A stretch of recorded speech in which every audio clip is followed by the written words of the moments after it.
Venga, entonces vamos a resolver el examen número 3. El examen número 3 iba de topología. Si no lo recuerdan, pues se los pongo por acá, ¿no? Son 3 problemas. Problemas con truquito. Pues sí, la verdad, estos problemas tienen truquito, pero pues es topología, ¿no? Es a lo que se tienen que ir acostumbrando. El primer problema dice, sea A en Rn, demuestra que si X es punto interior de A, entonces existe un épsilon mayor que 0, tal que la bola cerrada de radio épsilon con centro en X pertenece a A. Entonces, tengo que construir una bola tal que yo asegure que se quede dentro de este conjunto A. Y pues bueno, esto es lo que vamos a hacer. Vamos a empezar por tomarme pues el conjunto, ¿no? Entonces voy a poner algo así como sea A. ¿Y dónde estamos trabajando? Estamos trabajando en Rn. Entonces le voy a poner sea A su conjunto de Rn. Ajá. Y me dicen que me tome un punto interior, ¿vale? Entonces voy a tomarme el punto interior. Le voy a poner si X es punto interior de A. Así voy a poner el interior. Aunque acuérdense que también se le puede poner una bolita arriba a la A, ¿no? Entonces, si X es punto interior de A, entonces, ustedes saben, de las muchas definiciones que vieron de punto interior, que existe un cierto epsilon 1 mayor que 0, tal que la bola de radio epsilon 1 con centro en X esté contenida en A. Esa es una de las definiciones de punto interior que yo pueda encontrar, y lo voy a poner con un dibujito, ¿no? El punto interior es uno que yo puedo crearle una bolita tal que se quede adentro del conjunto, ¿no? O sea, suponiendo que este es A, ¿no? Y este puntito que puse ahí es X0, esta es una de las definiciones de punto interior. Que exista un cierto radio, epsilon 1, tal que la bola de radio epsilon 1 con centro en X se quede contenido en A. ¿Ok? De hecho, vamos a hacerle zoom a este dibujito para darnos una idea de qué es lo que tenemos que hacer para este problema. La verdad, hacer dibujos sirve mucho, ¿no? Demasiado. De hecho, creo que es una de las herramientas así más importantes y creo que es uno de los consejos que me gustaría darles en esta asesoría. Dibujen, hagan dibujos, aunque sea un bosquejo de qué es lo que está pasando. Porque, por ejemplo, para el segundo problema es importantísimo hacer un dibujo. Si no hacen un dibujo, les va a costar mucho trabajo hacer ese problema, ¿no? Pero bueno, vamos primero a empezar con este. Entonces, supongan que les hago un zoom, ¿no? Hago un zoom de lo que está aquí adentro, de esta bolita, ¿no? Entonces voy a hacer un zoom, aquí está la bolita, ¿no? Aquí voy a poner X0, aquí voy a poner que esto de aquí es de radio epsilon 1, y lo que yo quiero hacer es encontrar, usando esta bolita, otro radio, que voy a llamar epsilon, tal que esa bolita de verdad se quede encerrada dentro de A, ¿no? O sea, lo que me piden es esto, ¿no? Existe un epsilon mayor que 0, tal que la bola de radio epsilon con centro en X y radio epsilon, ¿no? Se quede encerrada en A. O sea, yo quiero construirme una bola con el mismo centro, pero que se quede encerrada en A. Perdón, en la bola, es lo que quiero. O sea, quiero construirme así, miren. Quiero encontrar esta bolita. De hecho, se las voy Te faltaría ponerle X0 al punto que definiste, ¿no? Porque le pusiste X0 en el dibujito. Ah, sí, es cierto. No, quítale el X. Digo, quítale el 0. Ponle nada más eso. Miren, voy a dibujar la bolita que quiero encontrar de verde, ¿vale? Es esta bolita de aquí. Esta es la que yo quiero encontrar, ¿vale? Y lo más fácil es, por ejemplo, tomarme la mitad, ¿no? O sea, que si el radio es epsilon 1, por ejemplo, el radio de esta nueva bola sea epsilon medios, ¿no? Entonces, por ejemplo, aquí le voy a poner que esto de aquí mide epsilon medios, ¿no? Esta rayita de aquí mide, por ejemplo, epsilon 1 sobre 2, ¿no? Entonces, esa es la idea. Siempre que se quieran construir una bola dentro de otra bola, asegurar que la bola está contenida en esa bola, pues básicamente tomen el mismo radio, pero córtenlo a la mitad, ¿no? Es simple geometría. Si ustedes tienen una circunferencia de radio 4 y se toman una de radio 2, pues la de radio 2 siempre va a estar contenida en la de radio 4, ¿no? No hay pierde. Entonces, esa básicamente es la idea. Y ya que tenemos la intuición geométrica, obviamente este dibujo, pues ustedes lo pueden hacer mejor, ¿no? Pero digamos que la demostración va hasta aquí, ¿no? Hasta, existe un epsilon 1 mayor que 0, tal que la bola de radio epsilon 1 con centro en X está contenido en A. Entonces vamos a lo que sigue. Y aquí es donde ustedes hacen el trucazo, ¿no? Ustedes, ya que vieron su dibujo, dicen, entonces voy a decir, sea epsilon igual a epsilon 1 sobre 2. Y esto implica entonces que la bola cerrada de radio epsilon con centro en X está contenida en la bola de radio epsilon con centro en X. ¿Están de acuerdo? Es la pura intuición geométrica que acabamos de ver. Perdón, aquí es la bola de radio epsilon con epsilon 1, así es. Es lo único que usé mi dibujo, ¿vale? O sea, no significa que estoy demostrando por dibujo, pero si tengo dos bolas con el mismo centro, pero el radio epsilon es menor que el radio epsilon 1, entonces pues sí se cumple que una está dentro de la otra, ¿no? No tengo que hacer nada más.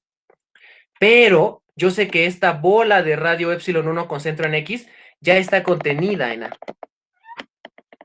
Entonces de aquí puedo asegurar, y lo voy a hacer más chiquito, ¿no? Para que puedan ver. Y yo de aquí ya puedo asegurar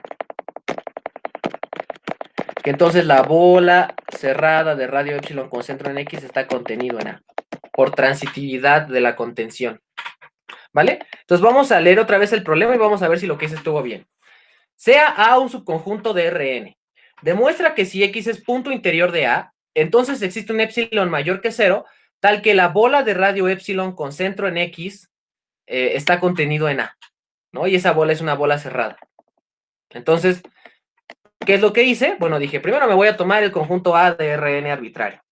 Si me tomo un punto interior en A, entonces existe, por definición, un epsilon 1 mayor que 0, tal que la bola de radio epsilon 1 con centro en X está contenida en A. El dibujo se ve así, ¿no? Como esta primera parte. Y luego digo, a ver, ¿qué es lo que tengo que hacer para formar una bola adentro de esta otra bolita para que yo asegure que esa bola de verdad está metida dentro de A? Pues me tomé la mitad de su radio. Entonces digo mágicamente, sea epsilon igual a epsilon 1 sobre 2, entonces yo ya sé que la bola cerrada de radio epsilon con centro en X está metida en la bola de radio epsilon 1 con centro en X. Y esta bola, pues yo ya sé que está metida en A, ¿no? Es algo que tengo porque es punto interior. Y entonces, por transitividad, yo ya tengo que la bola de radio epsilon con centro en X, la bola cerrada, está contenida en A. Así de fácil salía este problemita. ¿Vieron? Muy sencillo. ¿Y qué fue lo único que hice? Fue tomarme la mitad del radio. Y claro, pueden tomarse, por ejemplo, epsilon 1 sobre 3, epsilon 1 sobre 8, epsilon 1 sobre pi. Con que ustedes aseguren que se cumpla, en este caso, que epsilon 1 es menor que epsilon. No, perdón, epsilon 1 es mayor que epsilon. Con que se cumpla esta igualdad, jala. ¿Vale?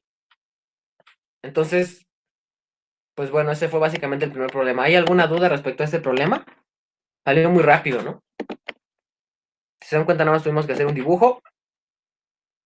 Y ya, fue toda la magia que hicimos. Ok. Ajá, exactamente, sí, básicamente te lo regalo la hipótesis. Vamos por el otro problema. El otro problema, les digo, aquí sí es más importante hacer un dibujo. Dice, demuestra que si A y B son conjuntos conexos, ahorita vamos a recordar que es un conjunto conexo, tal es que su intersección es distinta del vacío, entonces su unión es conexa. Ok. Pues no sé si Marco se los dijo, pero cuando ustedes quieran probar que algo es conexo, partan por suponer que es disconexo. Ese es básicamente el truco. Se intenta, bueno, de hecho así es como lo definieron. Yo recuerdo que cuando Marco llegó y nos dijo, bueno, la definición de conexo es que sea no disconexo. Fue como de, ok, es algo tramposo, pero sirve.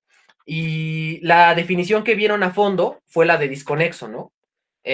Saben que existen dos conjuntos, tales que cumplen varias cosas que vamos a recordar ahorita, ¿no? Entonces, recomendación 2. Si van a probar que algo es conexo, partan por suponer que es disconexo. Esa es la forma estándar para probar que algo es conexo. O sea, si suponen que es disconexo, tienen que llegar a una contradicción y entonces, por lo tanto, el conjunto sí va a ser conexo.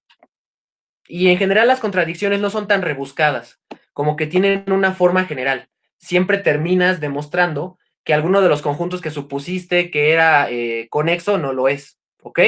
Entonces, vamos a hacerlo paso por paso para que se entienda esto que acabo de decir. Y les voy a ir haciendo un dibujo, ¿vale? Entonces, pues sí, como piden demostrar que A unión B es conexo, pues voy a suponer que A unión B es disconexo. Le voy a poner nada más así como disconexo. Y ustedes ya saben cuál es la definición de un conjunto disconexo, ¿no? Son las tres propiedades esas que Marcos se las pasó repitiendo. Entonces, como es disconexo, yo sé que existen dos conjuntos C y D que son no vacíos, tales que, pues cumplen que C intersección D es distinto del vacío. Esto lo voy a ir achicando para que quepa. Y la otra propiedad, si lo recuerdan, esta es la primera propiedad, ¿no? Le voy a poner así un 1. Y la segunda propiedad es que A unión B, o sea, el conjunto que es disconexo, esté contenido dentro de C unión D, ¿vale?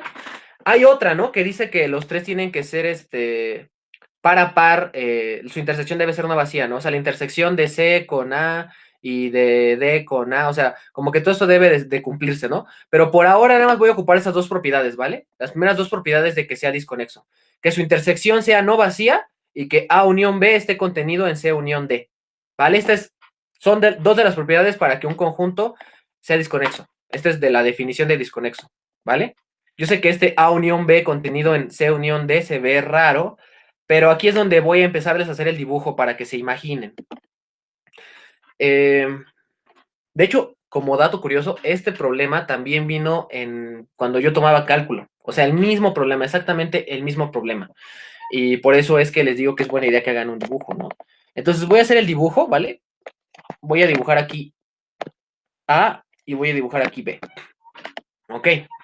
Entonces voy a poner que este es A y voy a poner que este es B. Tengo ahí la unión de los dos, porque además, ¿por qué lo estoy dibujando con intersección no vacía? Porque por hipótesis su intersección es no vacía, ¿no? Ahora voy a dibujar con color verde a C y a D. ¿Cómo es que se podrían ver C y D? Este es un ejemplo, ¿eh? Es claro, para que se vayan dando una idea. Bueno, pues voy a partir así mi conjunto. Voy a usar ahorita el azul, pero pues primero quiero que se imaginen que todo esto de aquí, todo esto que estoy rayando de verde, todo esto de aquí es C. Ok, entonces voy a ponerle que esto de aquí es C. Y voy a dibujar de azul lo otro. Todo esto de aquí es D.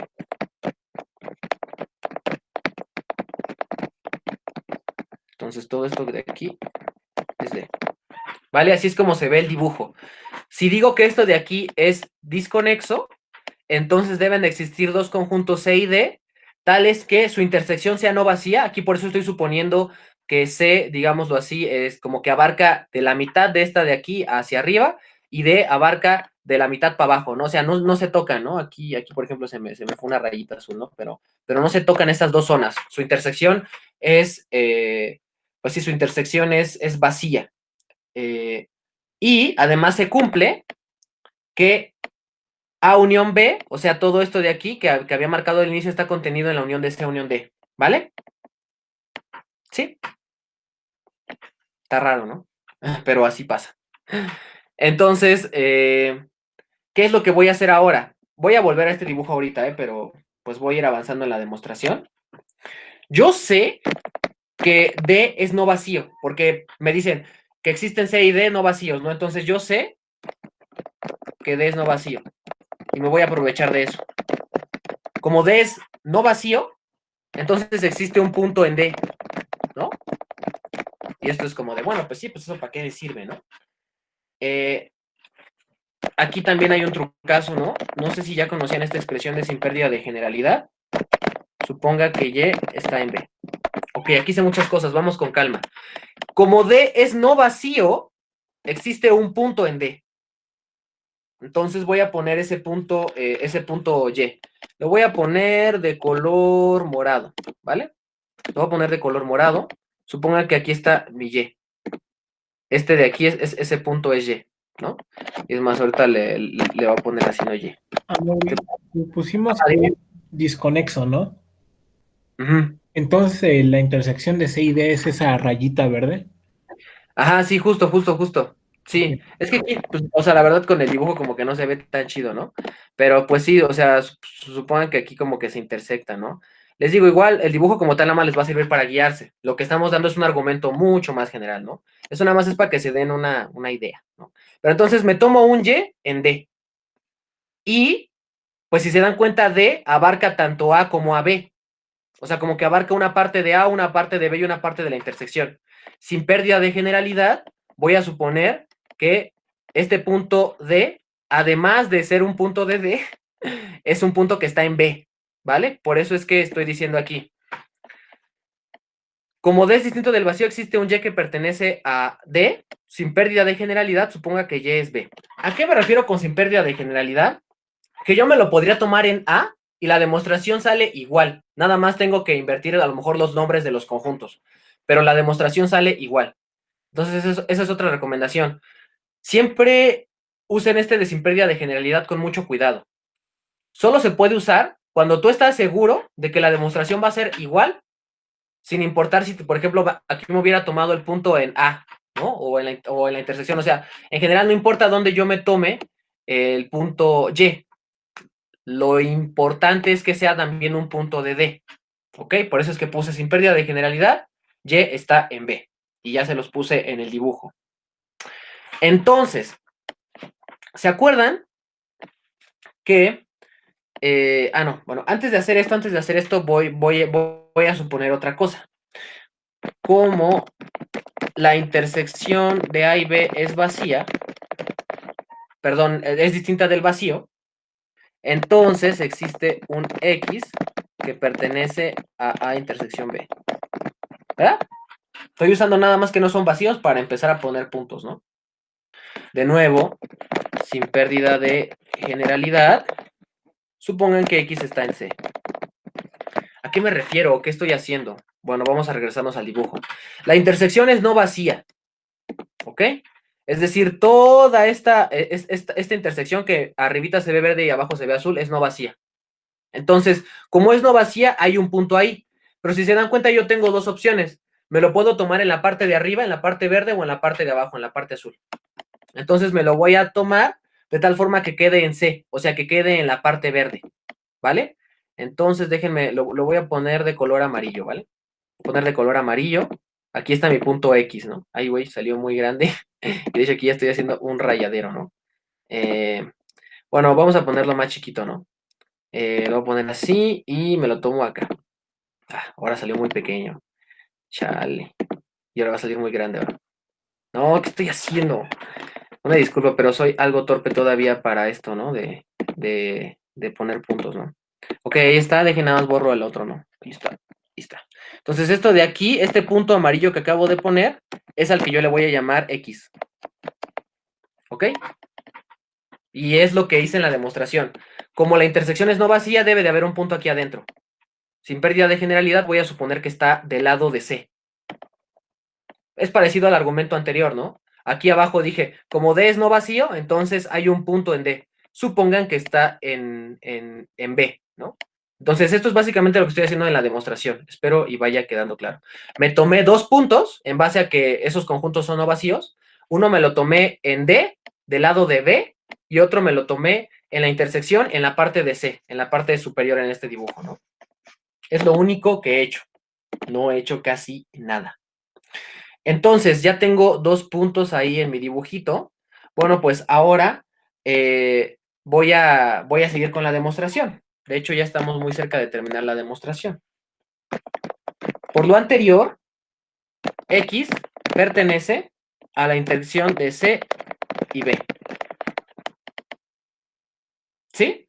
Porque si X está en la intersección de A y B, y yo estoy sin pérdida de generalidad suponiendo que X está en C, entonces se debe de cumplir que X esté en la intersección de C y B, ¿no? Y de hecho, si volvemos al dibujo, pues sí se ve claramente que X está en la intersección de C y de B, ¿verdad? Aquí está X, está en la intersección de C y de B, que es toda esta zona, ¿no? Que es toda esta como media luna que está aquí arribita. Es lo único que hice, ¿no? Además, también tengo, dejen borro esto de aquí abajo,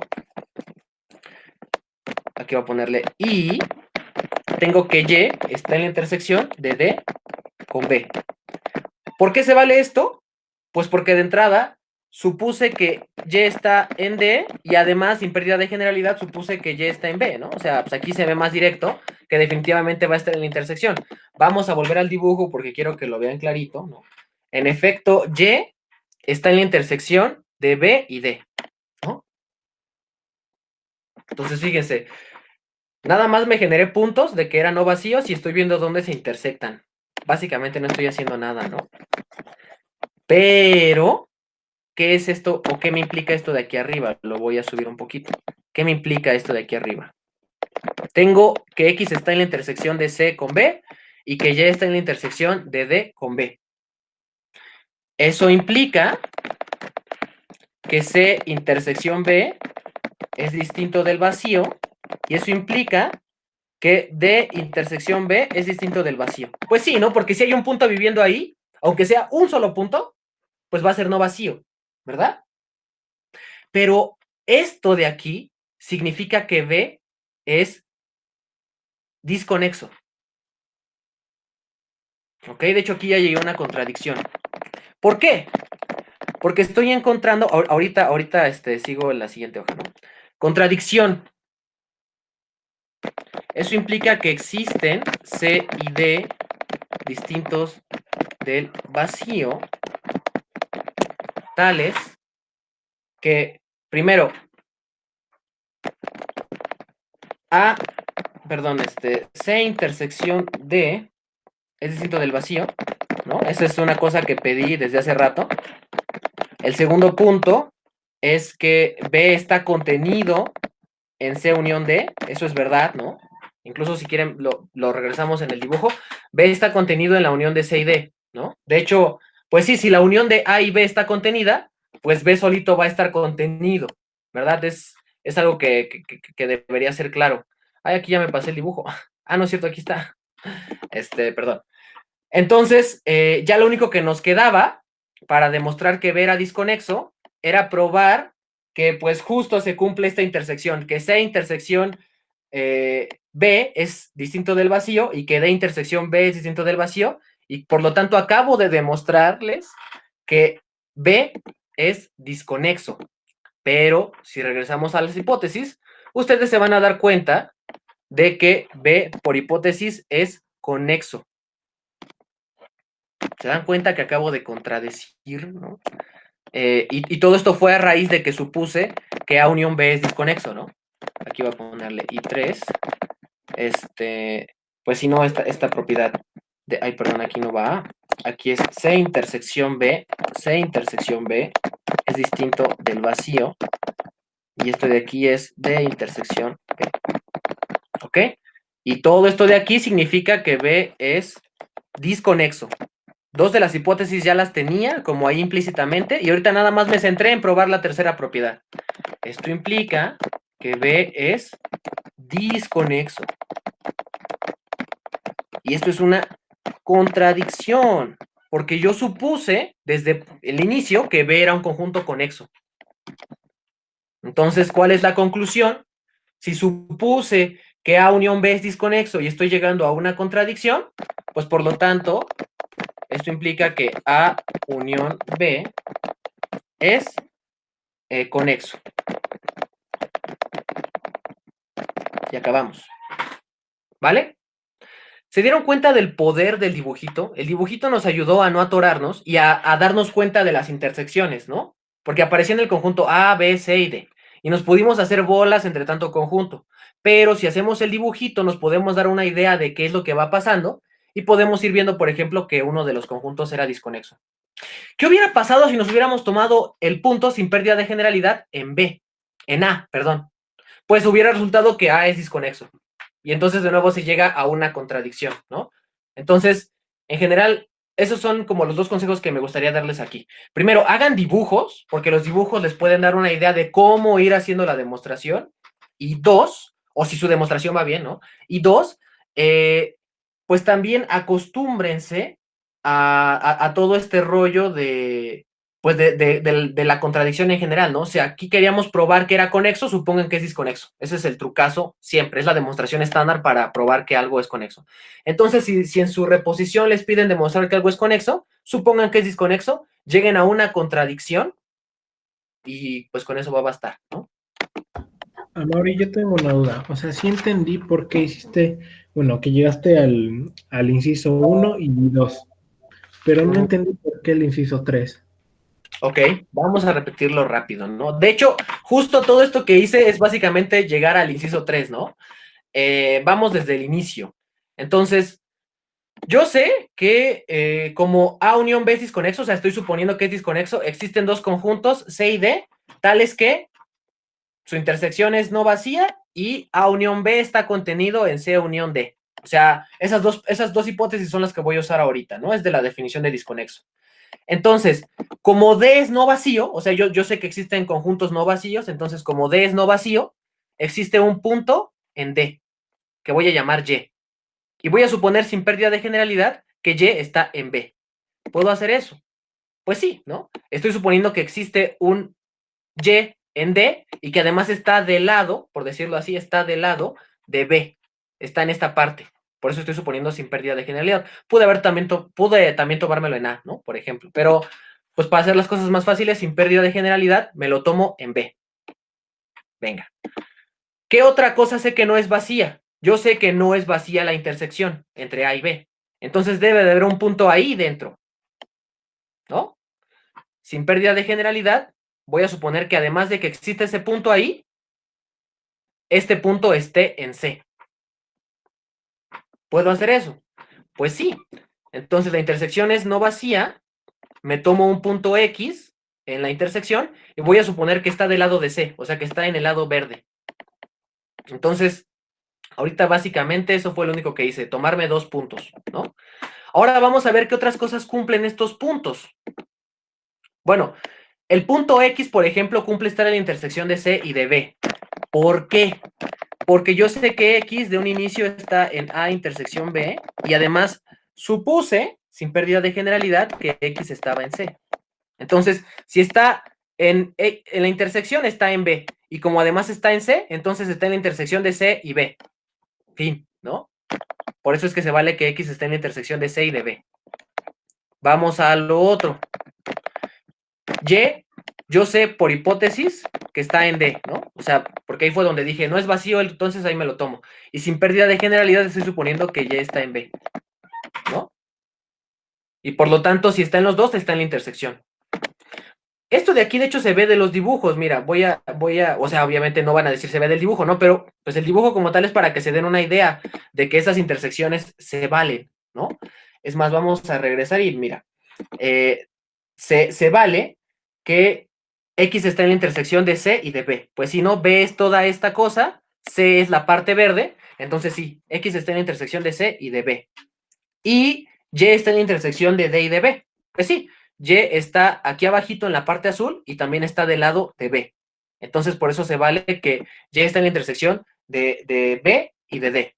Entonces, ya tengo que hay un punto en la intersección de C y de B y que hay un punto en la intersección de D y de B. Eso implica que C intersección B es no vacío. Pues sí, ¿verdad? Porque si hay un punto ahí, pues no puede ser vacío, ¿verdad? Al menos debe de haber un punto y por eso es que es no vacío. Y también sé que D intersección B es distinto del vacío, ¿no? Por lo mismo, porque al menos hay un punto ahí adentro. Esto de aquí es una contradicción. ¿Por qué? Porque esto a lo que llegué es básicamente este último inciso, el inciso 3. El inciso 3 por eso se cumple, ¿no? Y esto de aquí es la definición de que B sea disconexo. Por lo tanto, acabo de encontrar dos conjuntos C y D, tales que cumplen las tres propiedades de disconexidad, y B es disconexo. Pero yo por hipótesis sabía que B, perdón, fíjate, aquí bueno, aquí ya no lo puse, ¿no? Pero yo por hipótesis sabía que B es conexo, por eso es la contradicción. Porque yo por hipótesis tenía que es conexo, y llegué a que es disconexo B. ¿Ok? ¿Sí quedó más claro? Bueno, sí, pero lo que yo tenía dudas es que le puedes subir donde pusiste las condiciones de ser disconexo. Aquí. No, hasta arriba, la primera vez. Ok, voy.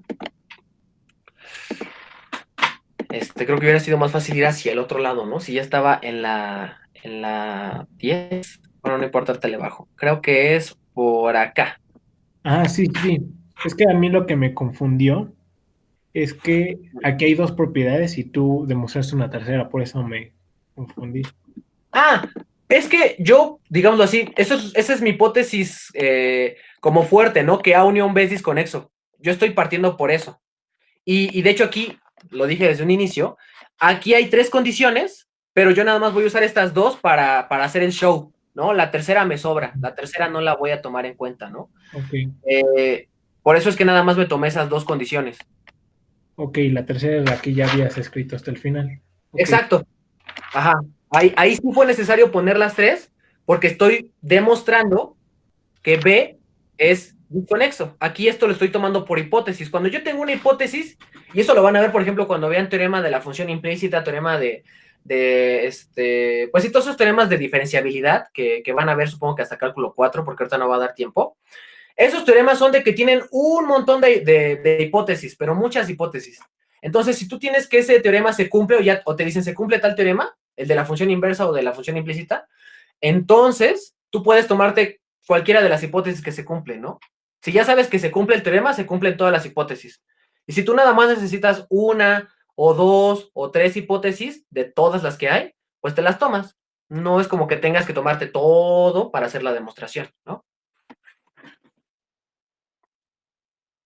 ok, amor, gracias. Vale. Entonces vamos a este último problema, ¿no? Déjenme ver si no hay algo en el chat. Confundí un poco, ¿dónde queda la contradicción? La contradicción, es que supusimos que la unión es disconexa. ¿No tendríamos que llegar a que es conexa?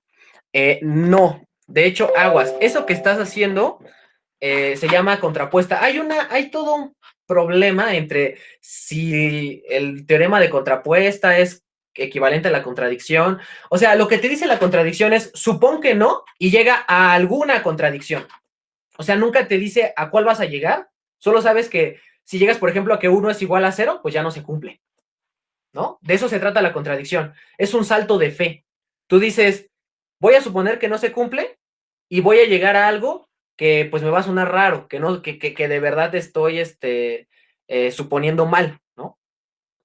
Y lo otro sería por contrapuesta, ¿no? O sea, lo que entendí es, si tienes que A unión B es disconexo, entonces prueba que, por ejemplo, A o B son conjuntos disconexos, ¿no? O sea, en general, contradicción nunca te dice a qué vas a llegar. Solamente te dice, supón que se vale y llega a algo extraño. En este caso, yo, por ejemplo, supuse que A unión B es disconexo y llegué a que B es disconexo y por hipótesis B es conexo, ¿no? Ahí está la contradicción. La contradicción es que contradije una de mis hipótesis y de hecho así en general pasa con la contradicción, ¿no? Contradices alguna de tus hipótesis, no sabes cuál, pero vas a contradecirla en algún momento. ¿Ok? Así es, exactamente. Encontré que hay una contradicción en la tercera propiedad con las primeras dos, exacto. O sea, las primeras dos ya las tenía como de facto, o sea, ya las tenía nada más por suponer, ¿no? Y usé esas dos para probar que B era disconexo, ¿no? O sea, que además de esas que se cumplían, existía una tercera, y esa tercera era la que le daba en la torre a la hipótesis, porque yo supuse que B era conexo, y llegué a que B era disconexo. Nada más suponiendo que A unión B es disconexo, ¿no? Esa es la contradicción, ¿no? Pues sí, a veces por eso a algunos no les gusta la contradicción. De hecho, conforme vayan creciendo se van a encontrar con muchas personas a las que no les gusta el método de contradicción, porque dicen que no es consistente con unos ciertos axiomas que hay por ahí. Y pues sí, es toda una discusión, ¿no? Hay gente que incluso ha llegado a rechazar demostraciones de problemas milenarios, como la hipótesis de Riemann, por ejemplo, nada más porque usan contradicción, porque sienten que es un método muy tramposo y que no siempre te dice hacia dónde vas, ¿no? Además, en las contradicciones muchas veces, pues, puedes llegar hasta estar usando lo que quieres demostrar, ¿no? Y eso es otro problema. Por eso es que a muchos no les gusta la contradicción, ¿no? Ok, entonces si ya no hay alguna duda, vamos con el problema número 3. Que este, de hecho, es un problema muy bonito, ¿no? Dice, tengo G, la gráfica de esta función, seno de 1 entre X, donde X está en el intervalo semiabierto, 0, 1. Y además tengo A, el conjunto de los puntos en R2, que son de la forma 0, Y, donde Y está entre menos 1 y 1. Y tengo que demostrar que la unión entre estos dos conjuntos es compacto. Aquí vamos de nuevo a usar un montón de teoría, ¿ok? Como consejo, grafiquen o intenten recordar cómo se ve la gráfica de lo que les piden. Marco les puede llegar a dejar otro problema así. De hecho, me da la impresión de que este problema también estuvo como en el examen que me tocó hacer alguna vez. Y pues sí, lo primero que tienes que hacer es esto, ¿no? Gráficas. Esta es la gráfica de la función y me la piden en el semi-intervalo 0, 1, ¿no? Entonces, digamos que nada más voy a considerar este pedazo de la gráfica que está entre las líneas roja y azul y luego me dan un conjunto, ¿no? Me dan un conjunto que queda entre el punto 0,1 y el punto 0, menos 1. Ay, perdón, aquí es 0, menos, le puse un punto menos 1. ¿Ok? Entonces, digamos que este intervalo, ¿no? Es el que me dicen, ¿no? Fíjense, son todos los puntos de la forma 0, y, tal que y pertenece al menos 1, 1, ¿no? O sea, el extremo, digámoslo así, inferior va a ser el 0, menos 1 y el extremo superior va a ser el 0,1. Entonces, es este segmentito de recta que se me forma, ¿ok? Entonces, tengo que ese segmentito, unión toda esta gráfica que queda entre 0 y 1, debe de ser compacto. Eso es lo que me piden demostrar. Y no se ve tan sencillo, ¿no? Vamos a empezar, así como lo hicimos ayer, anunciando un teorema que es más general de lo que me piden, pero que es muy sencillo de demostrar. Por eso es que lo voy a poner, ¿no? Entonces, ¿cuál es el teorema que voy a usar? Por demostrar si f es una función, la voy a poner de R a R, pero se van a dar cuenta que eso no importa, ¿no? Si f que va de R a R es continua, ¿ok? Esa es una hipótesis. Entonces, tengo que G, que son los puntos de la forma X, f de X,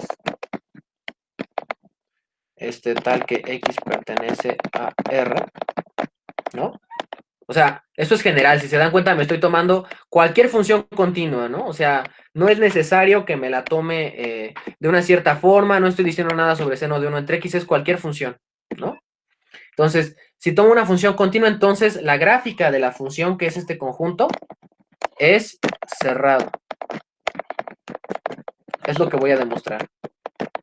Que si una función de R a R es continua, su gráfica debe ser un conjunto cerrado. Es lo que voy a demostrar. ¿Ok? Es muy general. Es más general de lo que el problema me pide.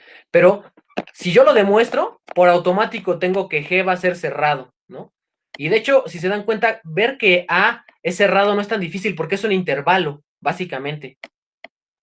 Lo que me cuesta trabajo ver que es cerrado es la gráfica, ¿no? Entonces, por eso es que voy a demostrar este teorema. Y la forma de demostrarlo es usando sucesiones, ¿no? Una definición que también vieron, pues, en este cálculo. Entonces, voy a tomarme una sucesión arbitraria, voy a poner sea y voy a poner xn, f de xn. Aquí lo voy a poner así, ¿no? Como de n igual a 1 hasta infinito. Esta es una sucesión convergente.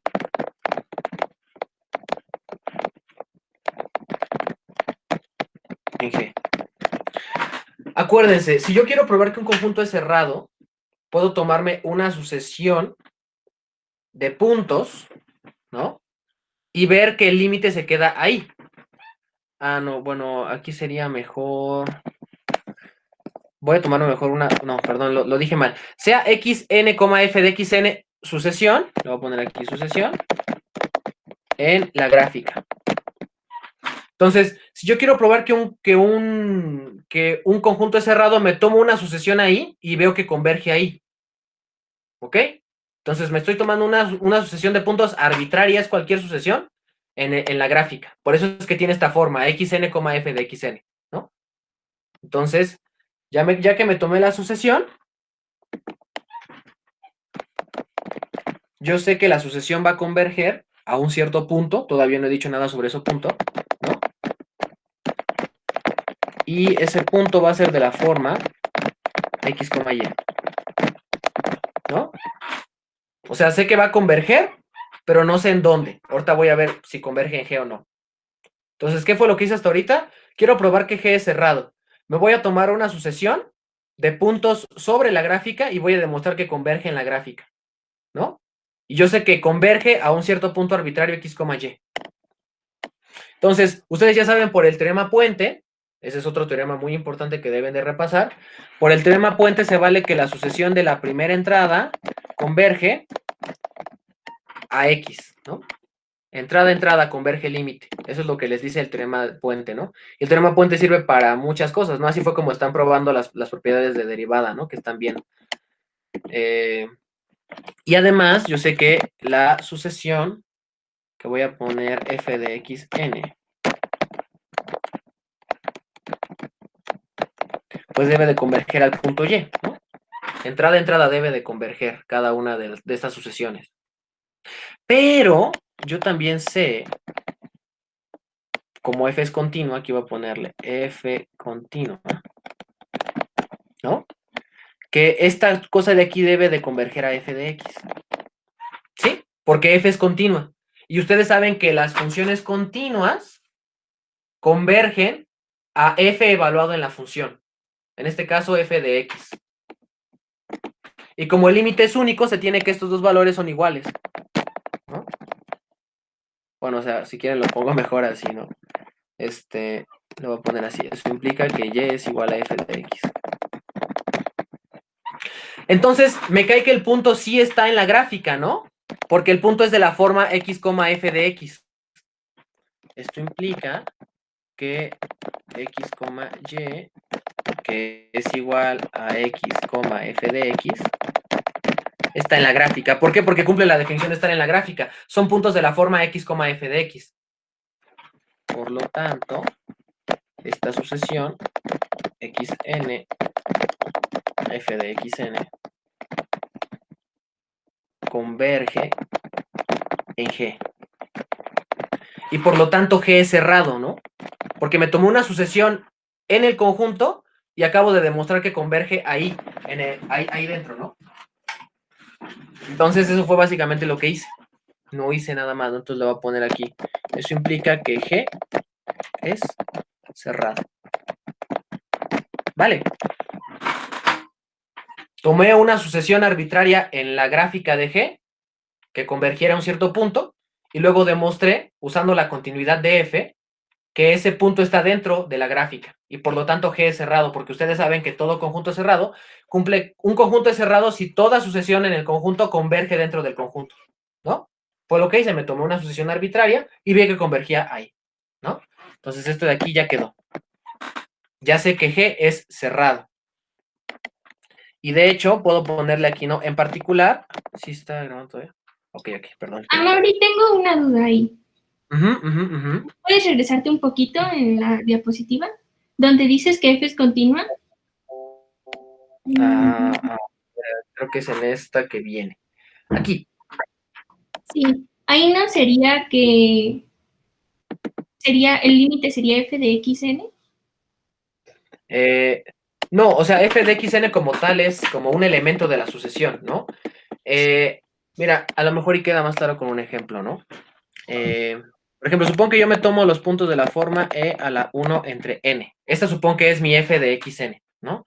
Son puntos de la forma e a la 1 entre n. Entonces, pues sí, ¿no? Supongo que me voy a infinito. Eso de aquí va a converger a e a la 0, ¿no? Y eso de aquí yo sé que es 1. Por eso es que, digámoslo así, que este es mi f de n, y este es mi límite, ¿no? Este es f de x, ¿no? A lo mejor y debí ponerle f de x0, ¿no? Para no confundir con la notación, pero digamos que la idea es exactamente la misma. Tengo una sucesión, una función evaluada en xn, y cuando n tiende a infinito, entonces digamos que va a converger a f evaluado en el límite de xn. En este caso el límite de xn es x, ¿no? Entonces por eso es que lo meto aquí como argumento. Ah, ok. Sí, ya me quedó claro. Muchas gracias. ¿Vale? Entonces, acabo de demostrar que la gráfica de cualquier función continua es cerrada, ¿no? Y aquí es donde puedo decir, pues en particular me sirve para el problema que tengo, ¿no? ¿Por qué me sirve? Bueno, pues vamos a escribirlo. Entonces, voy a ponerle así como en particular.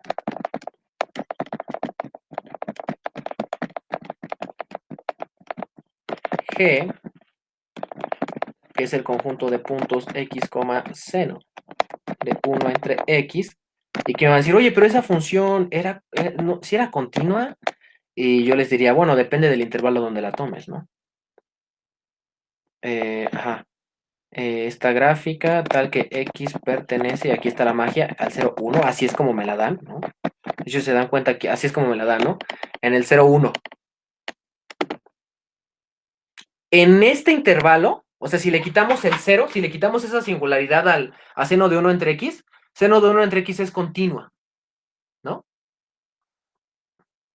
Por eso puedo afirmar que este conjunto, su gráfica en 0,1, es un conjunto cerrado. Entonces, déjenme ponérselo, ¿no?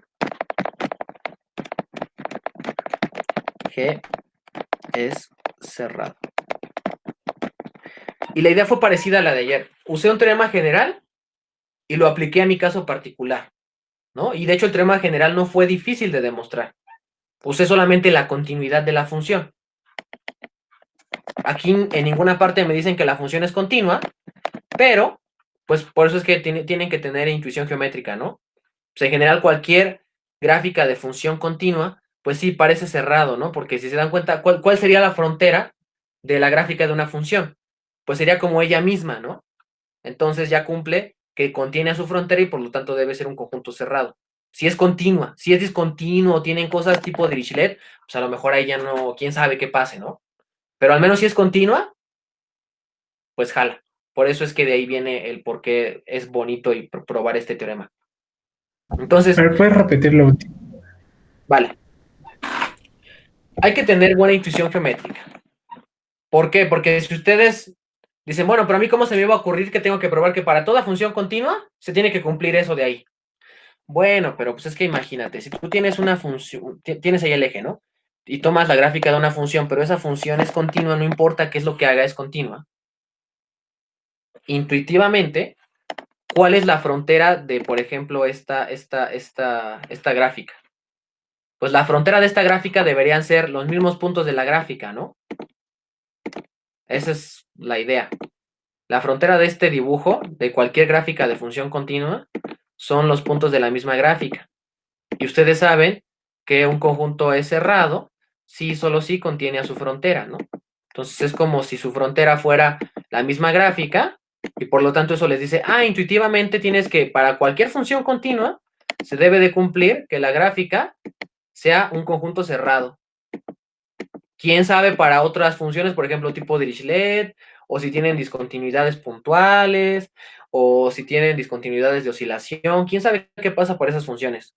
Pero al menos aquí, para funciones continuas, intuitivamente, no es difícil ver que el conjunto es cerrado. Y por eso es que luego lo demuestras. Dices, bueno, ya tengo una idea de que se va a valer en general para toda función continua, entonces lo demuestro. Y si se dan cuenta, la hipótesis fuerte que usé para demostrar que es cerrado fue que la función sea continua. Así fue como pude llegar, ¿no? De que de f de xn era y, pero de f de xn también convergía a f de x, ¿no? Y por eso pude hacer la igualdad. Lo que le acabo de explicar a Jessica, básicamente. ¿Sí? ¿Quedó claro? Sí, un poco más claro. Vale. Sí, son de esas demostraciones, les digo, con truco, ¿no? Y desde el inicio se los dije. Este es un examen que sí trae muchos trucos. De entrada esto, ¿no? Bueno, desde el problema 1, eso de tomarse epsilon 1, entre 2, ¿no? En el problema 2 también tuvimos este problema, ¿no? De, a ver, pero ¿cómo? Si no es vacío, ¿cómo se me va a ocurrir entonces que hay un punto ahí? O sea, como que sí son demostraciones a lo mejor que parecen ser arbitrarias, pero son cosas que se les van a ir haciendo más naturales conforme avance el tiempo, ¿vale? Entonces voy a hacer como una pequeña lista de qué es lo que tengo hasta ahorita, porque no he acabado el problema, ¿no? Lo que tengo hasta ahorita es que, pues sí, ¿no? G es cerrado. Eso ya check, ¿no? Demostré un teorema, lo apliqué a mi caso particular. Yo ya sé que G, dado por esta igualdad, yo sé que G es continuo, es cerrado, perdón, ¿no? Y de hecho, también pueden decir A es intervalo cerrado. Eso implica que A es cerrado. ¿Por qué estoy diciendo esto de intervalo cerrado? Bueno, vamos a regresar a nuestro dibujo del Desmos. Dejen quito la gráfica y dejen quito estas líneas. Entonces, el conjunto A que me dan es esto de aquí. Va de -1 a 1 sobre el eje Y. Y si se dan cuenta, eso es básicamente un intervalo sobre el eje Y, ¿no? O sea, es como si hubiéramos rotado esto, ¿no? Si se hubiera agarrado y hubiera hecho 0, 1 y -1, 0. Es como si hubiera rotado este intervalo, ¿no? Estaba así acostadito y lo roté, lo paré. Pero un intervalo cerrado, pues siempre va a ser un intervalo cerrado, ¿no? Es decir, este conjunto A que les dan es una forma muy particular de escribir el intervalo -1, 1, pero en el eje Y. Es una forma muy particular de escribirlo, pero es lo mismo. Es como si tuvieran esto. Y déjense los pongo aquí. Es como si tuvieran A igual a -1, 1. Nada más que esté en el eje Y. Bueno, pero pues no importa el eje lo puedes nombrar como sea. Un intervalo cerrado es un intervalo en el eje X, en el eje Z, en el eje W, en el eje B, V, donde como lo llames, ¿no? Si es un eje de tiempo igual, o sea, al final ese es un intervalo cerrado, ¿no? Por eso es que estoy diciendo, como A es intervalo cerrado, entonces A es cerrado. ¿Vale? Y de hecho eso está bonito porque si ustedes tienen que A es cerrado y G es cerrado, su unión es cerrado. Eso fue también otro teorema importante que vieron y que deberían recordar, ¿no? Esto importa que A unión G es cerrado. Y ya acabé. No, no he acabado porque no me dice que tengo que probar que es cerrado. Tengo que probar que es compacto, perdón. Entonces, ¿para qué toda esta chunche de cerrados? Me habré equivocado, ¿no? Cerrado, según yo, y a ver si no, que me den un zape virtual, según yo, si es cerrado es acotado. Si es cerrado, bueno, o sea, según yo implica eso. Si es cerrado, entonces es acotado. Si es cerrado y acotado, entonces es compacto por teorema de Jaime Borel y pues ya. Ajá, eso no siempre pasa. No, esa implicación no siempre pasa. Por ejemplo, supongo que me tomo los puntos mayores que esto, ¿no? Mayores o iguales. ¿Te das cuenta? Este conjunto es cerrado porque contiene a todos los puntos de su frontera. Su frontera es el eje, por decirlo así, X igual a 0, ¿no? Pero no es Pero el conjunto no es acotado, ajá, ¿no? O sea, si yo le hago así, pues sí, no es acotado. Este es un contraejemplo, ¿no? A eso. Pero, si se dan cuenta, va a ser, de que va a ser acotado, va a ser acotado. O sea, por eso es que me preocupé más porque fuera cerrado. Es más difícil probar que A unión G es cerrado a probar que A unión G es acotado. Y como bien dijo el compañero, en Rn se vale el teorema de Heine-Borel, estamos trabajando en Rn, por lo tanto, pues sí, si es cerrado y acotado, resulta ser compacto. Entonces ya nada más nos falta probar que es compacto. ¿Ok? O sea, perdón, que es acotado para probar que es compacto. Ok. ¿Cómo demostramos que A unión G es acotado? Ya para terminar. Bueno, pues muy fácil. La gráfica de la función va a ser acotada si la función es acotada, ¿no? Entonces, paso 1, vamos a ponerlo así como una receta, ¿no? Como f de x igual a seno de 1 entre x.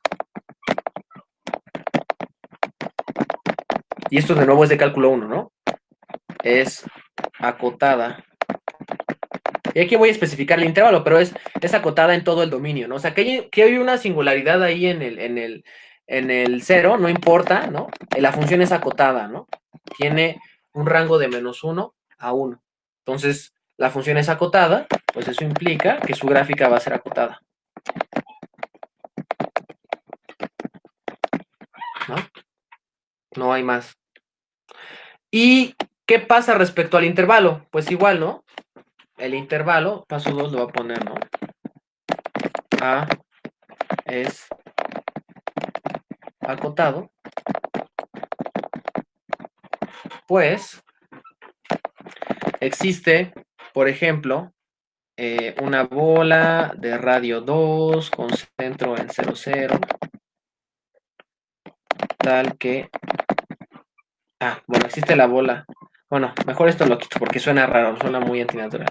Pues A está contenido en la bola de radio 2 con centro en 0, 0. O sea, aquí estoy metiendo este intervalo que les puse, déjenme volvérselos a marcar. Son esos dos puntitos que están ahí. Y lo estoy encerrando con una bola de radio 2. O sea, básicamente es una circunferencia, ¿no? X cuadrada, H cuadrada, igual a 4 porque es de radio 2. Lo que estoy diciendo es que puedo encerrar el intervalo en una bola y esa es una definición de ser acotado, ¿no? Que lo que tengas pueda encerrarse en una bola. Y ya. Con eso demuestran que pueden tomarse cualquier otra bola o cualquier otro conjunto, ¿no? Siempre y cuando encierren a A, ya tienen que A es acotado. Y pues entonces, ¿no? El paso 3 sería algo así como, eso implica que A unión G es acotado. Y aquí le voy a poner como en rojito, ¿no? Y estamos en Rn. ¿Por qué estoy poniendo esto en rojo? Porque es importante. El teorema de Heine-Borel nada más jala en Rn. En otros espacios métricos ya no jala el teorema de Heine-Borel. Por eso es que es importante que también estudien eso. No quieren usar el teorema de Heine-Borel en todos los espacios métricos.